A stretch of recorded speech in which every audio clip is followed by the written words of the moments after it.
Hi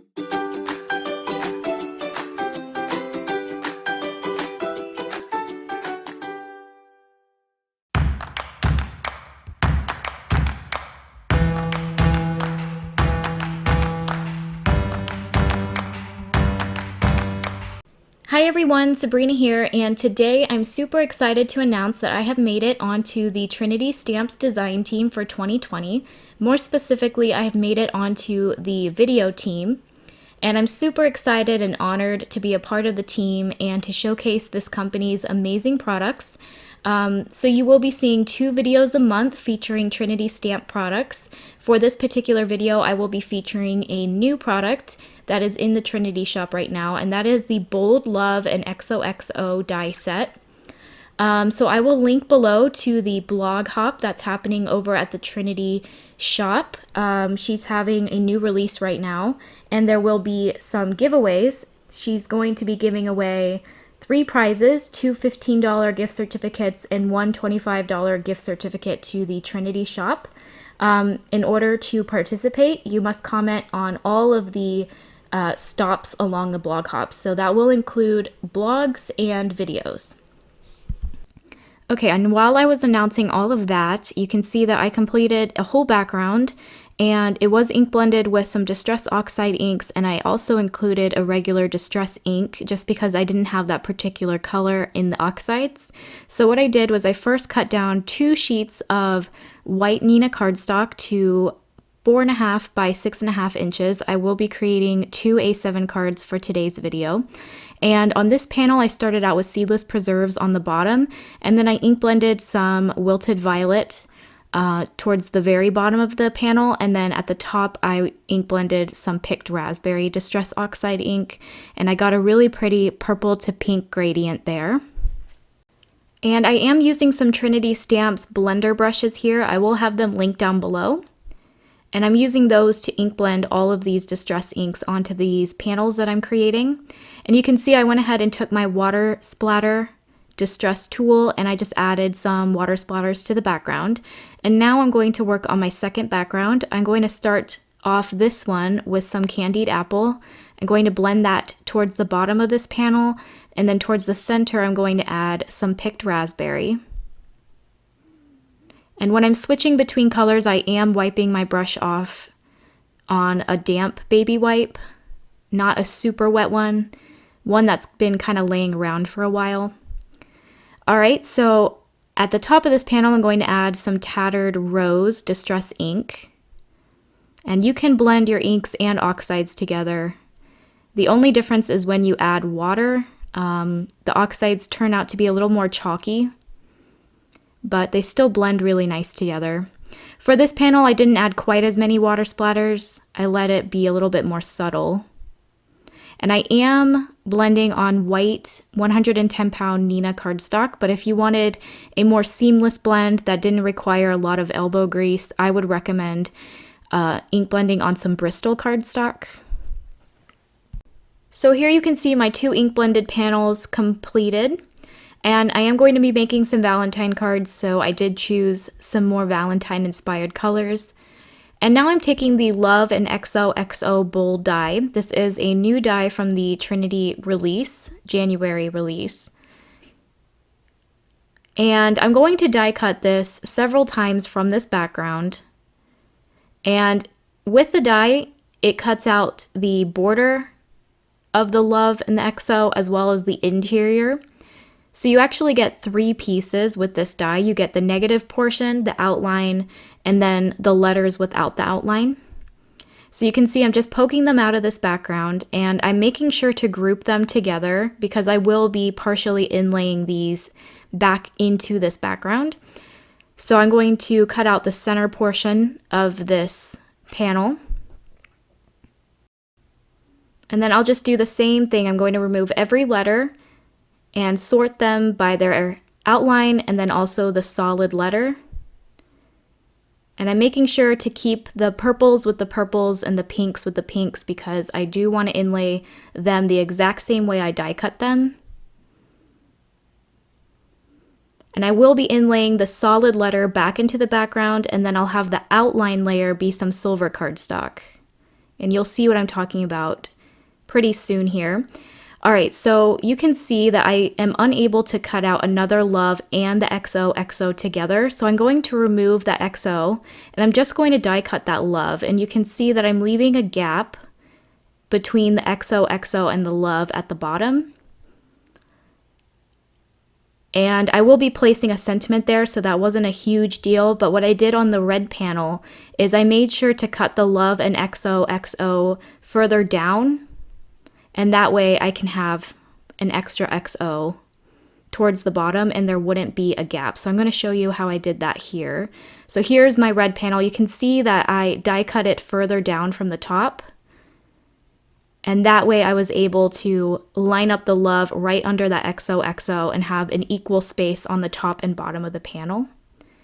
So as you can see, the pink panel looks a lot like the purple. I just shifted the dies down. So that way I didn't have any gaps on this particular panel. And then I did keep the interior pink XOXO and loves as well as their outline letters. And you can see I used my glass mat to help me sort my letters. I just placed them on the squares on the ink swatch sheet on the glass mat. And then I went ahead and stamped out some mice from Mouse House. This is a Trinity stamp set. And I stamped out all 3 mice, and I stamped some of them multiple times. I think I have 8 mice here, and I'm going to color them in with my Copics. I chose C6, C4, C2, and C1. So I'm going to have some darker mice and then some white mice. I wanted all my mice to be gray, but I wanted them in different tones so they didn't look all quite the same. And when I work with my Copics, I always go from my darkest to my lightest marker. So here you can see I'm mapping out my darkest areas with my C4. And now I'm going over that with my midtone, which is C2. And then I'll blend the entire mouse with my C1 marker. And then for this white mouse, I'm just going to go with C1 on the edges. And then I'll blend that out with my 0 colorless blender. And then for their cheeks and their ears, I'm going to use some R30. Off camera, I die cut a black banner, and then I white heat embossed the sentiment, "Have a Mice Day." That sentiment does come in the Mouse House stamp set. And now I'm going to adhere this background panel to my A7 card base. There is a 1/2 inch border all around, which I think is really pretty. I think this looks like a very modern Valentine card. I love the font on this particular die. I really like that all the letters are capital. So here you can see I die cut all of my mice out with their coordinating dies, and I'm just laying them on top of the letters. I thought that it would be cute to have them jumping and climbing on the letters. So here I'm just arranging all the mice. I'm trying not to put 2 mice close to each other, so I'm trying to space them out. And I like how that looks, so I'll set those mice aside, and then I'm going to work on my inlay. So like I said earlier, I die cut each of the letters from some silver cardstock, and I'm going to use the silver outlines and add those into my negative ink blended background.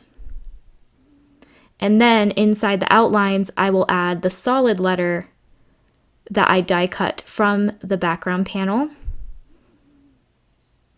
And I was left with the ink blended outline, which you can use on another card.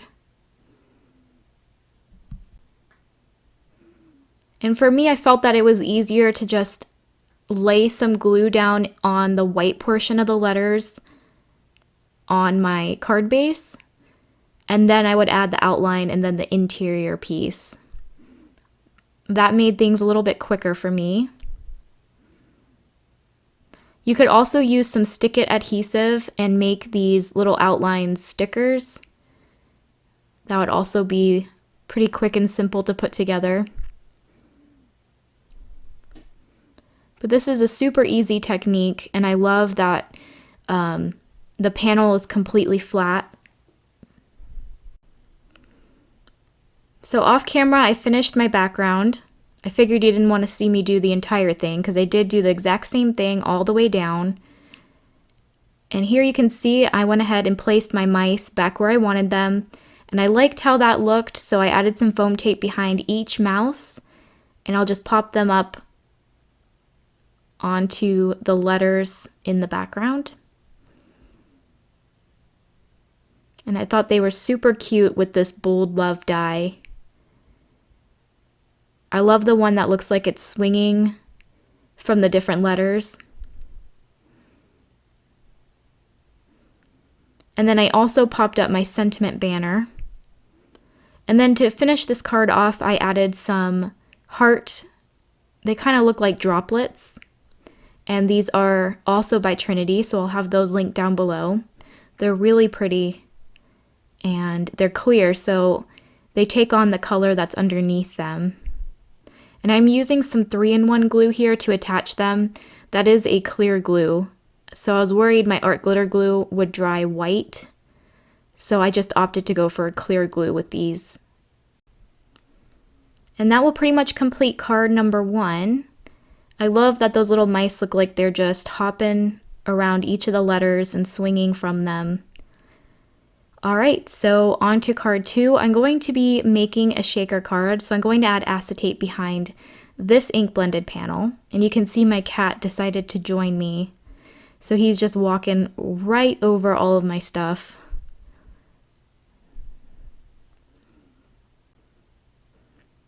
Okay, and once everything was dry, I just took my scissors and trimmed off the excess acetate.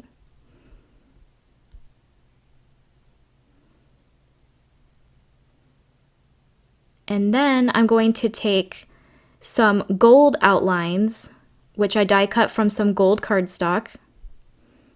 I just die cut using that same exact Love and XOXO bold die. And I did get the outlines and the interior letters, so I have a bunch of gold loves and XOs I can use on another card. But I decided for this one, I just wanted to use the outlines. So I'm going to inlay those on top of the acetate. And you have to be a little bit more careful when you're working with acetate because it can seep onto the acetate and you can see it. So I'm making sure to add just a little bit of glue behind each of these outline letters. So I'm just doing the same exact thing that I did with the silver outline on my last card, but this time I won't be inlaying the ink blended letters back inside. I'm going to leave the acetate exposed, and what you'll see underneath that are my shaker bits. So I'm just going to show you my last X and O, and then off camera I will finish the rest of the background.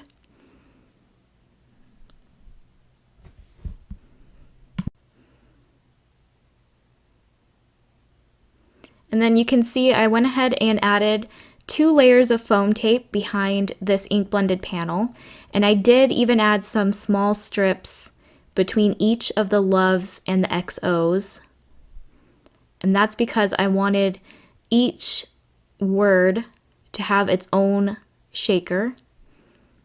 And just like I did with the gradient with the ink blending, I will also have my shaker bits go with the gradient. So the bottom will have some red sequins, and then the middle will have some pink and red, and the top will have some pink and white shaker bits.